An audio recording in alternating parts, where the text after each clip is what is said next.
Alrighty. Welcome to Saints TV Weekly for August 7th. Thanks to Inglewood Coffee Roasters. Go to inglewoodcoffeeroasters.com.au. Use the discount code SAINTS40 and you'll get 40% off coffee, tea and chai product. God knows that we need all the coffee, tea and chai this morning after what happened yesterday, particularly that final term. So we'll get straight into it, licking our wounds off the back of a really, really heartbreaking 19-point loss. Obviously, the season's not done. Questionable to, some Saints out there, and that's their opinion, but that hurt. That really stung. I don't want to go into it too much because if you watch my review, which I highly recommend you do, if you're still feeling a bit shitty about the game, go and watch that. You might feel a little bit better, or maybe not, maybe worse. I don't know. Just go and watch it if you really want. But I cover everything there in a good 20-minute sort of sob story. If you like your rom-coms without the I don't even know I'm going with rom-coms. I mean, if you like your dramas and your sob stories, then check that out. That's where my head's at right now, to be honest. But yeah, 19 points. I thought we played pretty much, the perfect game plan in the first half. 22 points up, looked pretty comfortable. I think that was a game high, 22 points or maybe 23.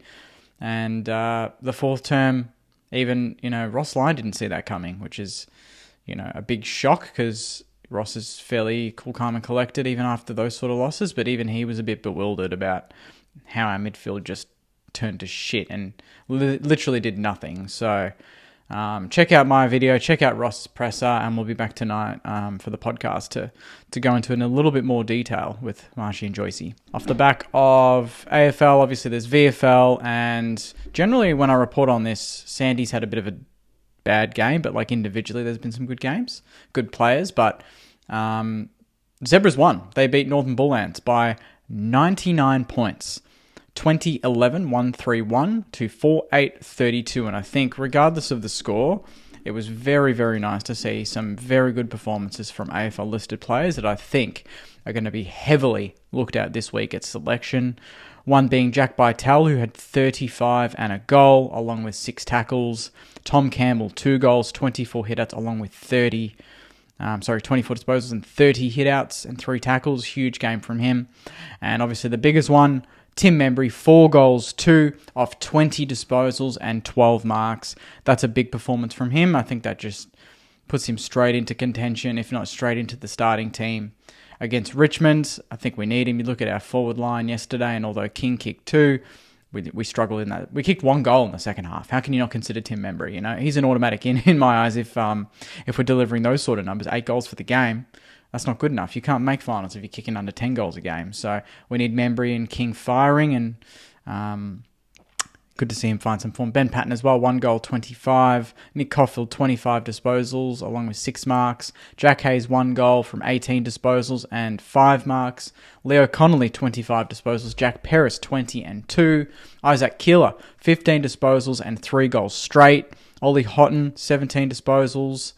So there was some good games all around. Tyson Milne, 21 disposals.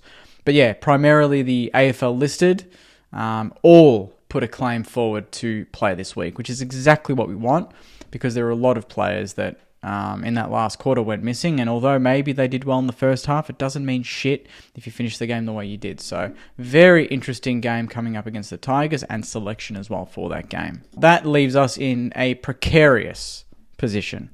I don't like going through the ladders, but we'll go through it now. We're 7th off the back of that loss. We sit on 44 points, 11 wins, 9 losses, 104.9%. This is from the AFL website. St Kilda missed a big opportunity to firm up their grip on a top 8 spot. As a result, the Saints probably need 8 points from their next 2 games against fellow top 8 hopefuls Richmond and Geelong, with both games at Marvel Stadium. Should they falter in either, they face a daunting final round away against Brisbane, who are unbeaten at the Gabba all season. Apart from their round 20 win over Hawthorn, the goals have dried up for the Saints recently, so rediscovering that will be key to their aspirations, with Tim Membry an option to bolster their forward line. Big time. The run home. Round 22, Richmond at Marvel. Round 23, Geelong at Marvel. Round 24, Brisbane at the Gabba. We do not want to go to the Gabba and hope for a win. We just don't want that. But knowing us, we go there and win, and we drop the next 2. That would hurt.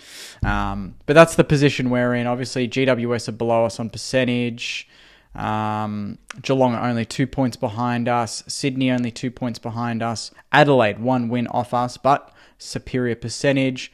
Essendon 40 points. Richmond 38, probably a bit far back for Richmond now, but we still need to get the job done.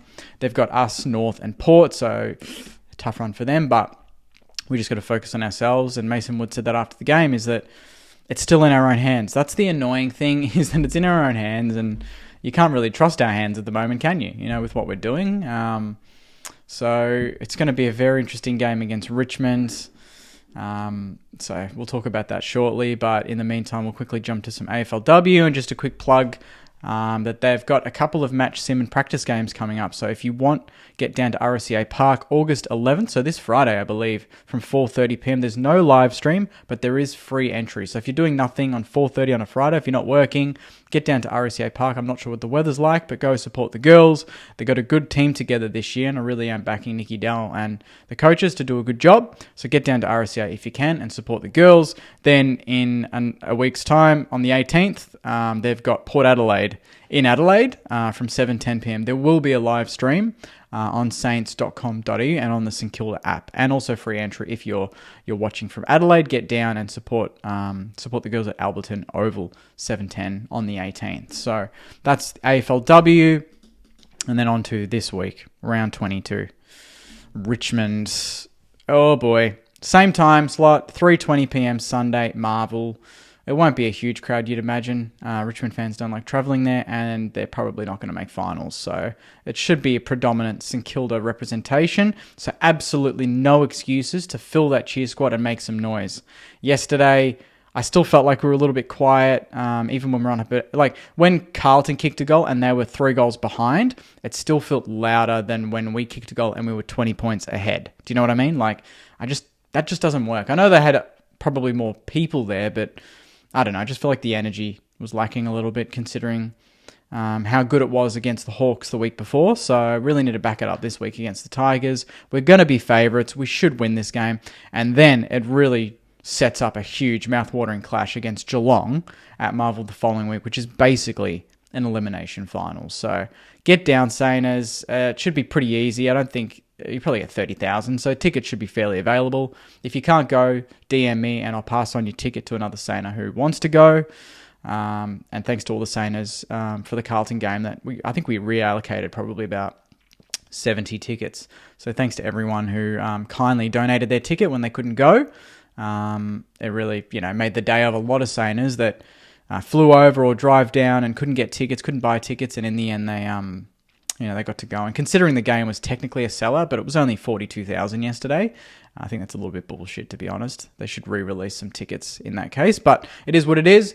3:20 Sunday, get there, Sainers. That's it for Saints TV Weekly. We'll be back with plenty of content. Saints TV Live tonight, Saints TV Podcast tonight, and keep an eye out. I think on Wednesday night, I will most likely drop a special preview with none other than Matthew Richardson, the Richmond great. It's going to be great to chat to Richo about this game, about footy, so keep an eye out for that as well. But until then, Sainers, thank you very much for watching. Sorry, I'm not in a great mood. I think you understand why, but I'll be back bigger, better, and stronger leading up to the Richmond game. So take care, enjoy the rest of your week, and as always, go you mighty Sainers. See you guys.